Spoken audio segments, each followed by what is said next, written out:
Halo, perkenalkan kembali lagi dengan saya Radela Karisa Ruby dari Prodi Ilmu Komunikasi, mata kuliah Komunikasi Massa dari KM 103. Nah, di sini saya akan menjelaskan tentang pengamatan media terkait kampanye politik Pilpres 2024.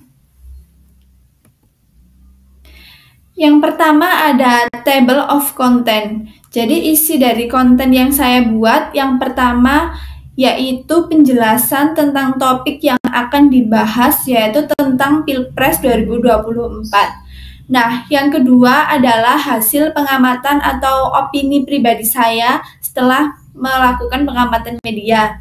Dan yang ketiga, menyimpulkan manfaat dan kegunaan media massa bagi publik. Nah, yang pertama ada pendahuluan.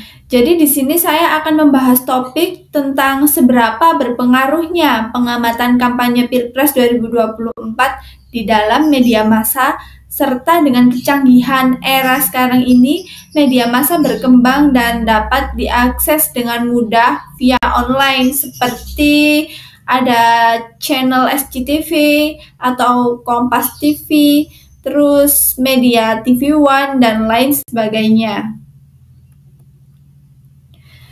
Nah, di sini ada gambar dari Bapak Capres dan juga Wapres. Pada pengamatan media massa ini bertujuan untuk menambah ilmu politik kita dan juga menguatkan keyakinan kita sebagai rakyat untuk menentukan pandangan nih siapa yang lebih pantas untuk menjadi presiden dan wakil presiden periode 2024 hingga 2028 nantinya. Kemudian di sini saya ada beberapa media massa yang saya amati selama 5 hari dan juga apa alasan saya memilihnya. Yang pertama, saya menonton di televisi yaitu TV One. Nah, TV One ini memiliki tayangan karena apa ya? Penyampaiannya itu jelas dan juga mudah kita pahami. Dan selanjutnya ada liputan SCTV online. Jadi saya mengaksesnya lewat handphone. Kan sekarang banyak tuh ya media-media yang menyediakan online-nya, jadi tidak melulu kita harus nonton di televisi. Jadi ada liputan SCTV sama Kompas TV maupun yang lain sebagainya tuh masih banyak sekali yang ditayangkan di media online. Dan kita dapat mengakses itu sewaktu-waktu melalui handphone. Jadi kita dapat menonton berita dimanapun kita berada. Kemudian ada isi dari berita media ke-1 yaitu liputan 6 SCTV. Nah, topik yang saya ambil di sini ialah kampanye perdana Capres nomor urut 2 yaitu Prabowo dan Gibran. Nah, isi dari konten mereka yang mereka bikin, topiknya ialah sambutan Ridwan Kamil dan ketua partai yang menyuarakan visi misi pasangan calon nomor 2. Kemudian terdapat pidato Bapak Prabowo tentang kesehatan ibu dan anak, menaikkan gaji guru honorer dan juga dosen, serta memuliakan rakyatnya. Kemudian mereka juga memberikan dukungan terhadap warga sipil Palestina berupa bantuan yang disalurkan langsung karena Bapak Prabowo ini sebagai Menteri Pertahanan.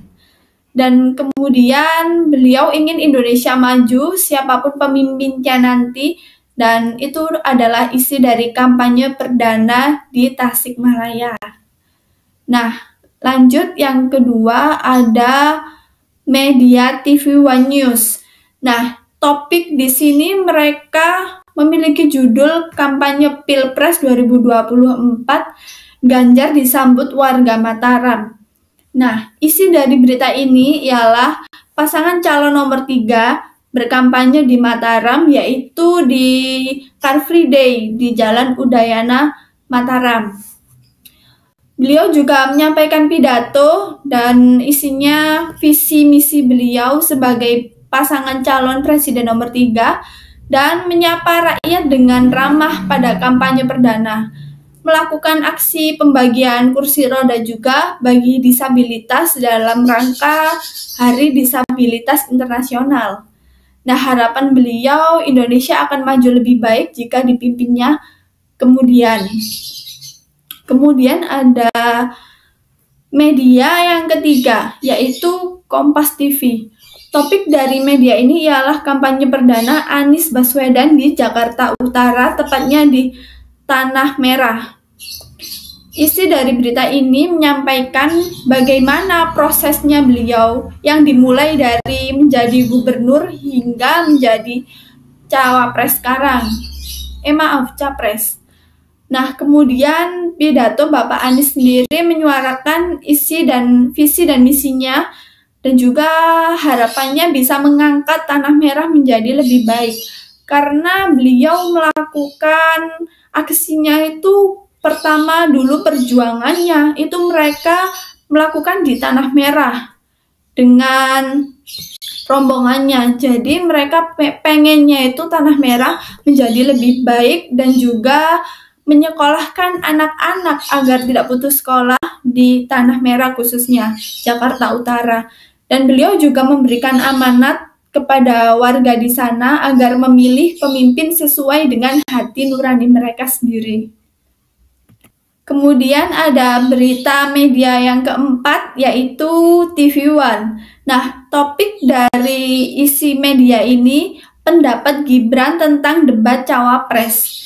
Nah, beliau diliput oleh media TV One di Gor Olahraga karena beliau selepas melakukan badminton malam itu.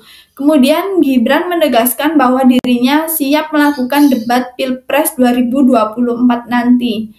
Beliau juga menyampaikan beberapa visi misinya sebagai pasangan Pak Prabowo Subianto untuk menjadikan Indonesia maju dengan pergerakan milenial, serta memberi amanat kepada khalayak agar bisa berpikir kritis dan memilih passion yang terbaik. Dan yang terakhir di sini ada media Kompas TV. Ini saya mengambil media Kompas TV dengan topik pesan Presiden Republik Indonesia di masa kampanye Pilpres 2024. Media Kompas TV kali ini mewawancarai secara langsung kepada Bapak Presiden Jokowi. Isi dari berita yaitu pendapat dan pesan Bapak Jokowi terkait Pilpres saat ini.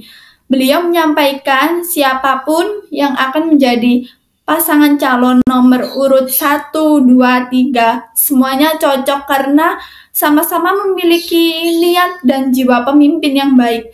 Dan pesan dari Bapak Presiden sendiri di saat debat capres nanti atau bisa disebut dengan pesta rakyat ya, nanti harus damai agar suasana tetap kondusif.